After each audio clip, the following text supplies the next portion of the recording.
I got a phone call that said there was smoke filling the dining room from the air conditioning ducts. These are the dining room units. He told me it was coming from the left side as he faced the dining room, so it should be this one. I definitely smell a barbecue. There was something brewing. So let's get you the first look at it and see what we can see. Again, this is unscripted as always.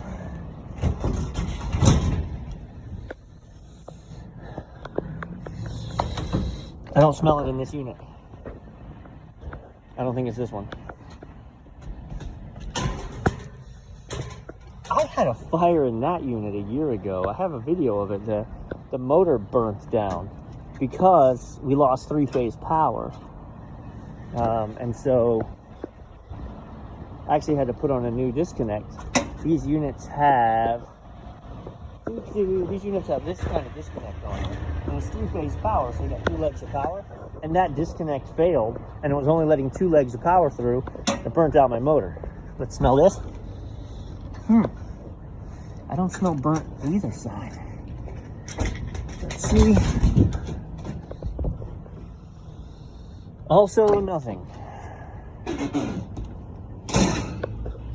I'm gonna have to turn this thing on to find out.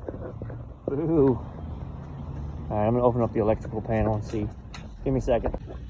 So I've opened everything up. I'm gonna trust the person who called me is very dependable. And he said it was the left unit. I'm gonna trust it was the left unit. For now. I've opened everything up. This fireproof stuff, I mean, it looks bad, but it doesn't look like, there's a little burn there. As this starts flapping around, if it hits that, it can burn, and that can make smoke.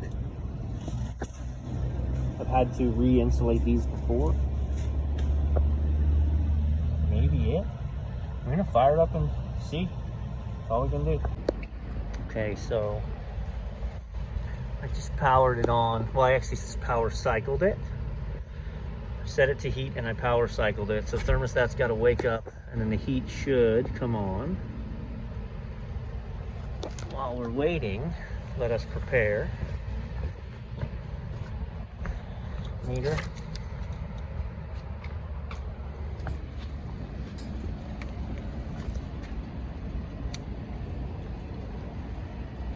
Come on, wake up.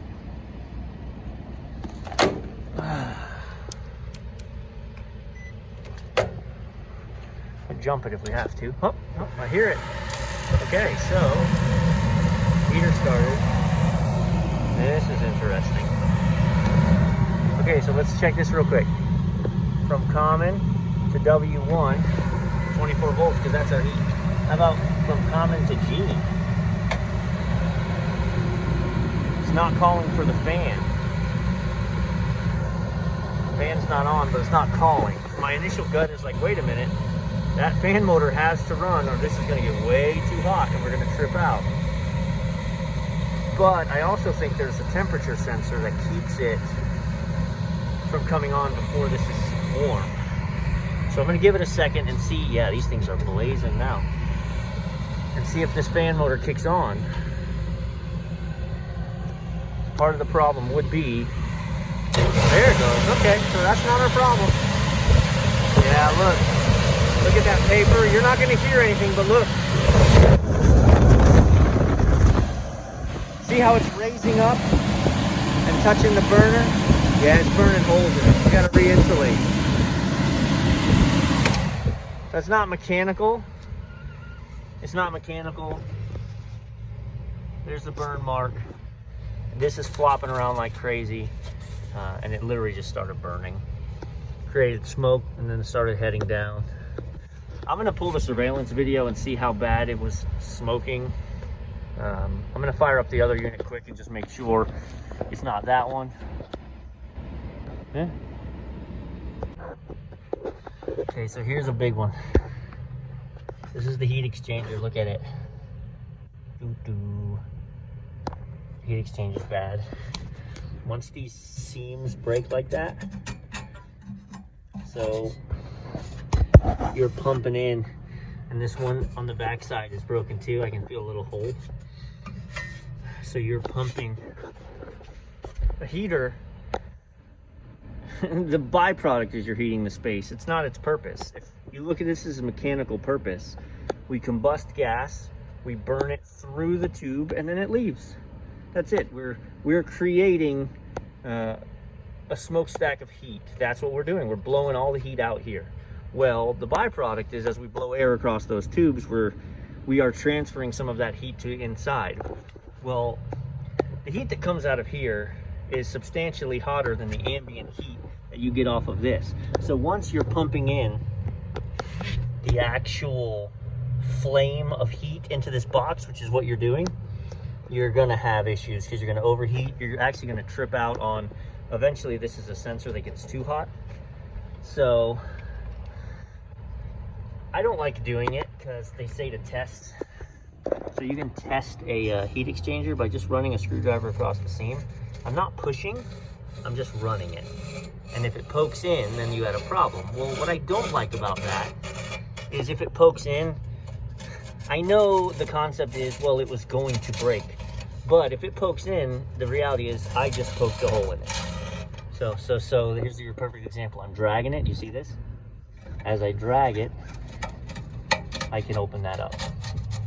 Now, that means this was gonna fail anyway, but you know, to me, I don't do, this is an internal service call, so I manage restaurants that we own as well as restaurants that we don't. And restaurants that we own, obviously I have much more leeway because I'm the one who makes the equipment decisions. So yeah, bad heat exchanger for sure. And that's, you know, I don't know how old this unit is. It's original. Gosh, I think this one is 12? No, wait. Let's see. 1412. So yeah, it should be actually 2014. So unfortunate. 7 years old. Bad heat exchanger. Heat exchangers are expensive, and it's a big labor project to do it. So if we were doing this externally, if I had to hire a service company to come, we'd probably more so consider replacing the unit. But it's definitely going to be more cost effective for me to replace the heat exchanger. And the beauty of that is it'll take a few days to get it. So we can pull the heat exchanger out. We can really strip all this down, insulate it properly, the whole box. And then when the new one goes in, oi, this is a bad one. Also, I like this restaurant's setup because they use 4 air conditioners, 2 in the back of house, 2 in the front of house. So this exact situation, I've got an AC unit that's dead. It is not getting fixed today. Granted, it's not freezing, but I can turn it off and that half of the dining room AC will do the heavy lifting. Whereas opposed to their other brands that we own and manage, where there's 1 in the back and 1 in the front. And if you had this problem, you'd be totally busted because you'd have no heat. All right, let me start chasing some parts. Okay, so I removed the heat exchanger, which is a process. But one of 2 things is going to happen. Either we're going to replace the heat exchanger, which is an expensive part. But in that case, we're going to have to re-insulate this whole blower box. And so I've got to have that out of there. And it's bad, we're going to change it anyway. Or we're going to replace the whole unit. In which case, I wasted 20 minutes of labor, but I actually have never pulled a heat exchanger out before. So now I am familiar with that. That's just an investment. But here's the actual heat exchanger. And so you can see top and bottom, she's busted out, busted and rusted. So I'm waiting on a call back from the parts house, and this is going to be an expensive part, but then we'll weigh out. And I was wrong about the serial number. Carrier is month and then year, so this unit is from 2012.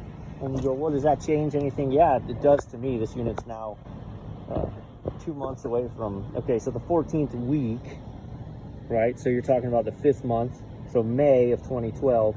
So you're 9.5 years old right now. It's in otherwise pretty good shape. So the store may opt to just buy the part. Again, I'll give them the options, what they want to do, and then we'll go from there.